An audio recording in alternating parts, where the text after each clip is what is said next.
Olá, sou a doutora Maria Beatriz de Campos, sou ginecologista com pós-graduação em dor e acupuntura. Faço parte da coordenação geral da Liga Interdisciplinar para o Estudo da Dor de Curitiba, a LIED, e sou a coordenadora do Comitê de Ligas de Dor do Brasil, da SBED.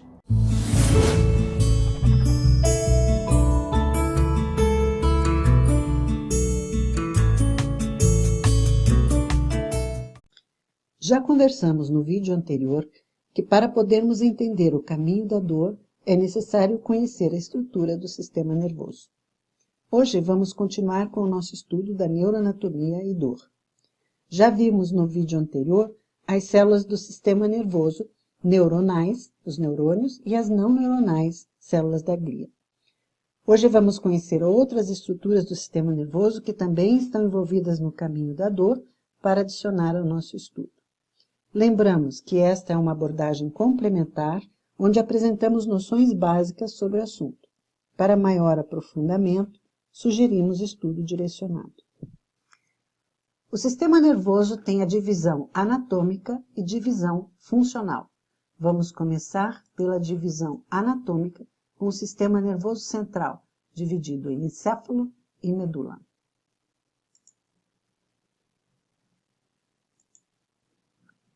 O sistema nervoso central se divide em encéfalo e medula espinhal.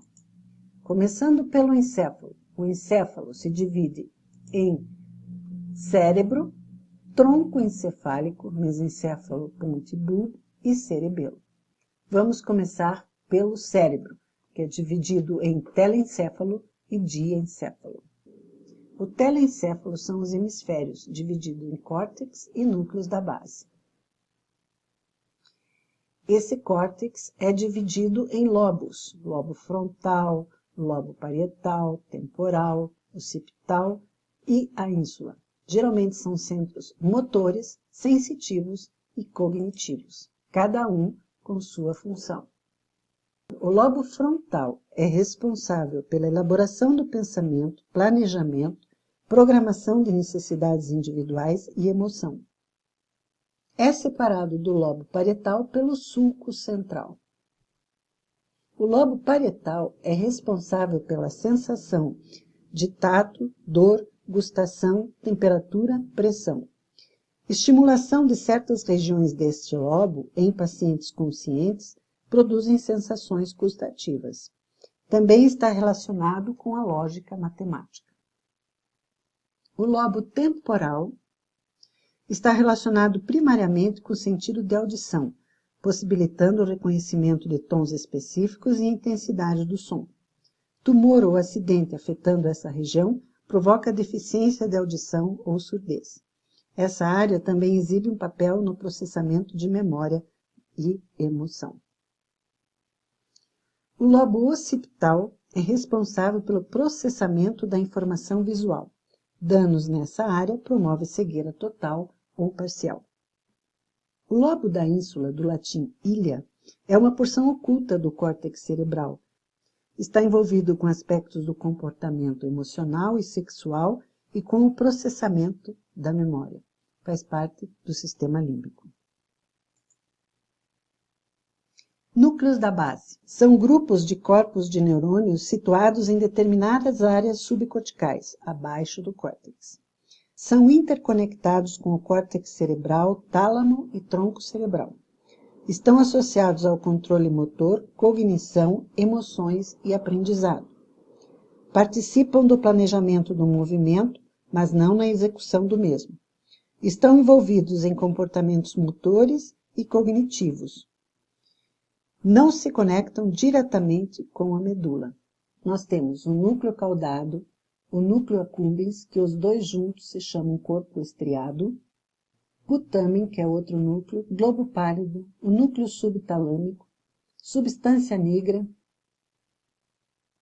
Aqui nós podemos ver os núcleos e aqui fazendo um corte no cérebro olhando de frente. Nós vamos encontrar o núcleo caudado, o putamen, globo pálido, núcleo accumbens, subtalâmico, substância nigra, que são os núcleos da base. A outra divisão do cérebro é o diencéfalo. O diencéfalo é dividido em epitálamo, tálamo e hipotálamo. O epitálamo é a parte superior e posterior do diencéfalo. A epífise ou glândula pineal está localizada mais ou menos no centro craniano. Na tradição egípcia, a glândula pineal está relacionada com o olho de Horus, ou o terceiro olho. Na versão hindu, é o olho que tudo vê. É considerado como sendo o sexto chakra. A glândula pineal é importante na comunicação entre o sistema límbico, núcleos de base e outras áreas do cérebro. Secreta melatonina, que é responsável pelo ciclo de sono e vigília. E as formações não endócrinas do epitálamo têm relação com o sistema límbico. O tálamo se encontra dos dois lados do cérebro. A sua principal função é servir de estação de reorganização dos estímulos vindos da periferia e do tronco cerebral e também de alguns vindos dos centros superiores. É responsável pela sensação de dor, quente ou frio, pressão de um ambiente nos ouvidos. Lesões no tálamo, como por exemplo um AVC, resultam na síndrome talâmica, com alterações na sensibilidade. Uma delas é o aparecimento de crises da chamada dor central, que é uma dor espontânea e pouco localizada, que frequentemente se irradia a toda a metade do corpo situado do lado oposto do tálamo comprometido. Hipotálamo é uma estrutura menor que um grão de ervilha, representando menos de 1% do tamanho do cérebro. O hipotálamo é a região do encéfalo, diencéfalo, localizado sob o tálamo, cuja função é manter a homeostase, isto é, o equilíbrio das funções internas corporais em ajustamento ao ambiente, principalmente por meio da coordenação entre o sistema nervoso e o sistema endócrino. Já vimos o cérebro e agora vamos para o tronco encefálico, que é dividido em mesencéfalo, ponte e bulbo. Tronco encefálico. Ele é dividido em mesencéfalo, ponte e bulbo. Mesencéfalo, ponte e o bulbo.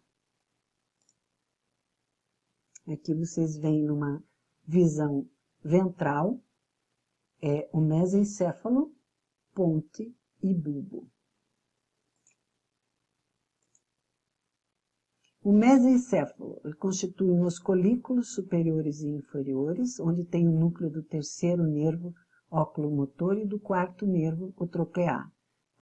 A ponte regula o ritmo respiratório. Ela faz parte do quarto ventrículo e o núcleo de nervos cranianos, trigêmeo, abducente e facial, saem da ponte. E bulbo, a medula oblongata.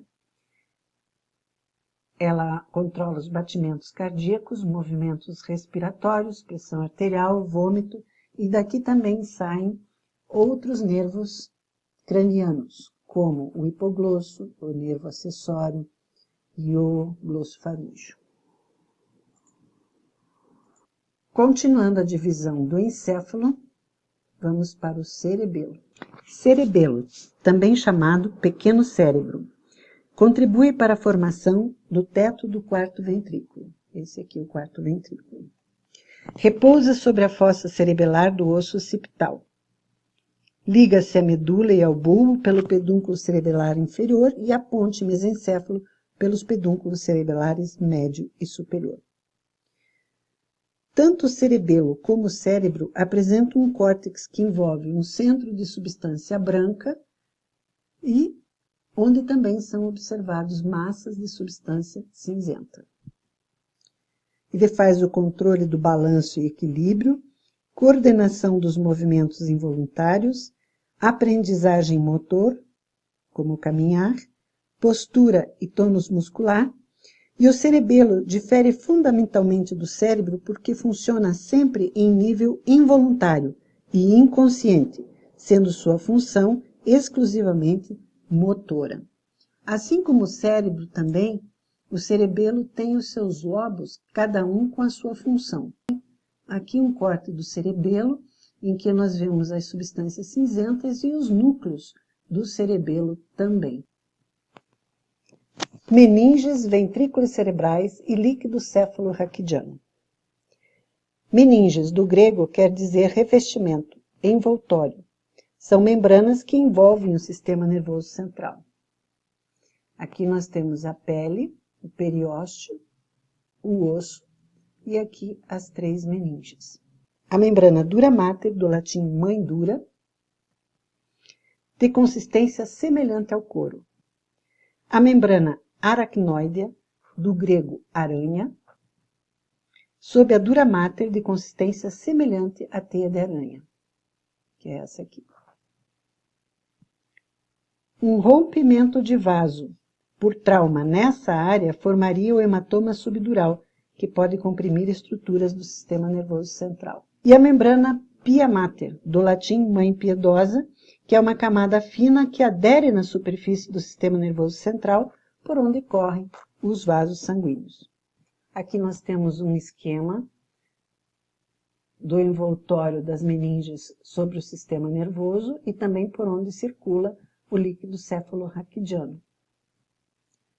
Protege o sistema nervoso de impactos. O líquido céfalo-raquidiano, ou líquor, é produzido por um tecido especial, os plexos coroides, dentro dos ventrículos e canal central da medula espinhal.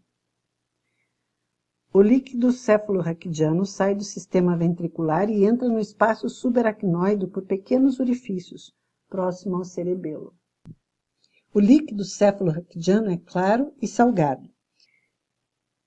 No espaço subaracnoide é absorvido pelos vasos sanguíneos e é responsável pela nutrição, proteção e excreção do sistema nervoso central. A alteração da quantidade do líquido céfalo-raquidiano no sistema ventricular pode causar a hidrocefalia. Aqui nós vemos os ventrículos laterais, que seriam esses daqui, ó. Parece nave espacial, né? Ventrículos laterais são em número de 2, um em cada lado. O terceiro ventrículo é ímpar. E o quarto ventrículo, que está aqui embaixo, que onde o cerebelo faz parte do teto dele, é ímpar também. Entre o terceiro ventrículo e o quarto ventrículo existe uma comunicação, um aqueduto que chamamos de aqueduto de Sylvius. Já vimos todo o encéfalo, vamos para a medula espinhal. A medula espinhal, aqui nós vamos ver que nós temos parte do cérebro, plexos coroides, o tronco encefálico, o bulbo e a partir do forame magno, término do bulbo, começa a medula espinhal. Medula significa miolo. É a porção alongada do sistema nervoso central e continuação do bulbo, como já vimos. Inicia na junção do crânio com a primeira vértebra cervical, no forame magno, e termina entre a primeira e segunda vértebra lombar no adulto. Atinge entre 44 e 46 centímetros de comprimento. A caudequina é essa região que aparece no canal vertebral onde não tem mais medula, pois ela termina aqui em L2. Então, pega os nervos sacrais e parte dos lombares. E aí sobe em conexão à medula. Ela possui uma substância branca na parte externa e substância cinzenta na parte interna. E isso dá a forma de uma borboleta. O corno posterior é aferente e o corno anterior eferente. A parte branca se refere às fibras dos axônios que levam informação ao sistema nervoso central. Eles entram aqui e vão fazer parte dessa substância branca. Dependendo da função, elas seguem por determinados caminhos até o sistema nervoso central, ao que chamamos de tratos. Tratos são os caminhos dessas fibras conforme a sua função. Por exemplo, na dor nós temos o trato espinotalâmico, que é o que leva para o sistema nervoso central a informação. Tem também aqui o trato vestíbulo espinhal lateral. Tem vários outros tipos que, dependendo da função, eles têm determinado caminho a seguir até o sistema nervoso central. São 31 pares de nervos que emergem dos segmentos da medula espinhal para inervar as estruturas do corpo. 8 cervicais, 12 torácicos, 5 lombares, 5 sacrais e 1 coxígeo. Se vocês perceberem, nós temos 7 vértebras cervicais. No entanto, aqui fala em 8 pares de nervos espinhais cervicais. Por quê? Porque ao nível de C7 existe a saída dos 2 nervos, tanto o 7º quanto o 8º. Então, apesar de serem 7 vértebras, são 8 nervos cervicais. Tem 2 intumescências na cervical, que vai de C4 a T1, que formam o plexo nervoso braquial, que chegam todos os nervos da região dos braços, dos membros superiores, e aqui a lombar, o plexo lombosacro, onde chegam todos os nervos dos membros inferiores. Por isso, eles são um pouquinho mais intumescidos. Aqui embaixo vocês veem a nível de sacro, que a quantidade de substância branca, que no caso aqui está em negativo, está em preto, é bem pouca. E à medida que vai subindo na coluna, você vê que aumenta a substância branca, aqui representada em negativo, em escuro. Aqui, então, novamente, aqui seria a substância branca, aqui a substância cinzenta em forma de borboleta, aqui a raiz sensitiva entrando no corno posterior e as fibras aferentes saindo do corno anterior, que é a raiz motora. Como chega o estímulo na medula, aqui algum estímulo, lesão, queimadura, ferida, alguma coisa qualquer aqui, estimula as fibras que estão aqui e elas levam essa informação até o corno posterior. Atravessam por o lado contrário e sobem através do trato espino-talâmico, neoepitalâmico ou espino-reticular. Isso vocês vão ver mais tarde. Sobem até o córtex manda a ação que deve ser feita e sai pelo corno ventral motor e chega lá e tira a mão. Bom, se vocês repararem aqui nesse corno posterior, nós temos algumas divisões.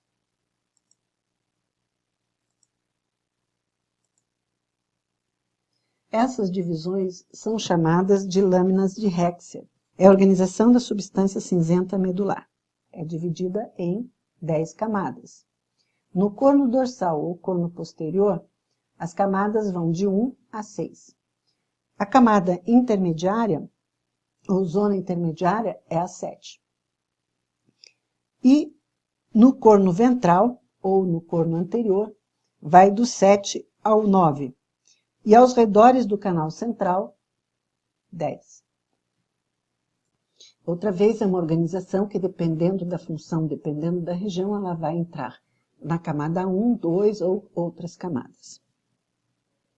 Então, nós já vimos parte da divisão anatômica do sistema nervoso com o sistema nervoso central, encéfalo e medula. Na parte 3, nós vamos ver sistema nervoso periférico e divisão funcional. Agradeço a companhia de vocês até aqui. Essas são as minhas redes sociais para qualquer comentário ou dúvida sobre o que conversamos hoje.